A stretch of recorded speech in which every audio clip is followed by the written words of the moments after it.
guys, welcome back to 312 Plant House. Today we are going to be talking about the Pothos plant. So this plant is super great for beginners, or if you need something that's low maintenance, or if you just haven't been able to grow anything because you have not the best lighting conditions in your home.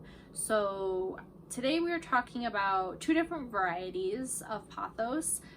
This one is actually my favorite. This is the Silver Splash Pothos. This one I think just has the best variegation in its leaves. It's so unique. It almost looks gray. Definitely a unique plant. And then we're going to be talking about the satin pothos, sometimes also referred to as the silver satin. So no matter which variety you have, pretty much all pothos you can care for the same. You're going to want to have bright indirect light. That's going to make them the most happy.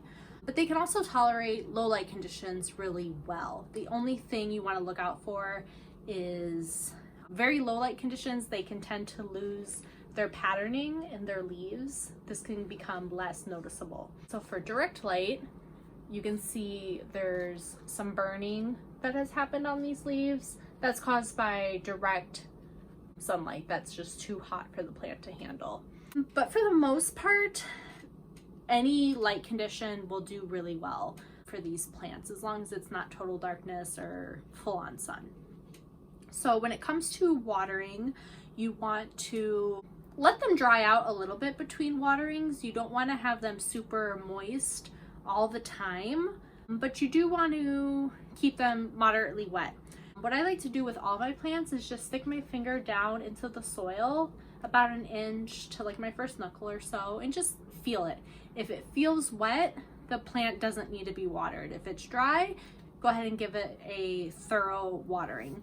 I do like to have drainage holes on all my plants just to help with overwatering. I like to set them on a tray so the water can drain out. These are technically considered invasive plants, so you don't want to plant these outside in a garden if they are not native to your region, because they will take over your area.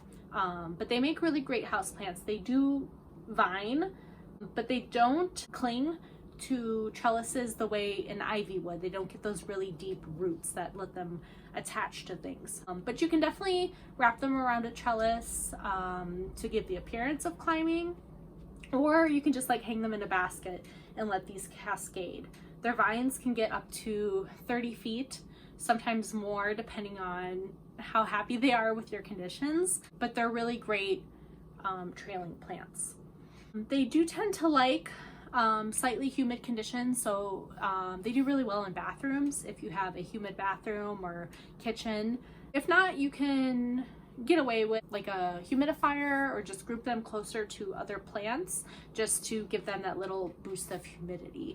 They tend to enjoy temperatures the same as we do, between 65 to 80 degrees. They're not too picky, but they definitely don't like cold drafts.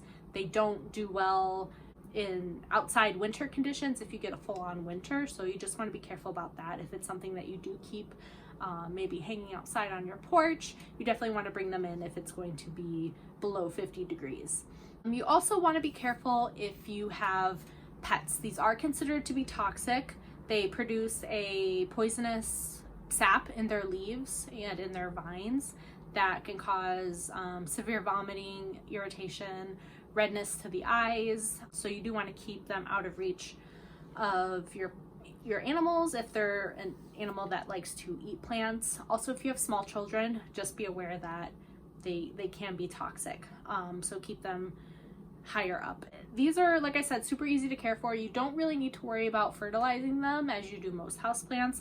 I do like to give them a small fertilizing in the spring when they first start growing. These are obviously in growth, so I will give these a small feeding. Just the normal everyday houseplant fertilizer is fine. I like to use a 1-1-1 fertilizer just to give them that little extra boost. So yeah, I'm gonna bring these over to the table to give you guys a closer look, and we are going to talk about propagation.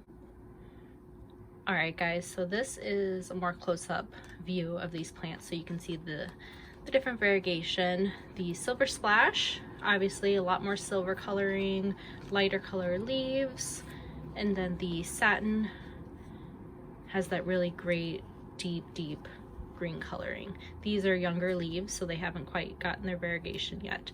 So as far as propagation goes, these are super easy to propagate and to make countless plants with. These are obviously very young plants, so I don't want to propagate them today, but I will show you how to do it. So when you want to propagate, you want to come, this is your grow, this is a new leaf here. So you want to just go a couple nodes down from the growth. Nodes are where the leaf connects to the stem. So you just want to cut on either side. You want to cut, leaving one leaf, and then I like to propagate in water. So just pop that into a small vessel with water and wait for it to grow roots. You want to make sure you change the water every couple days just to keep it fresh, and eventually roots will start to grow.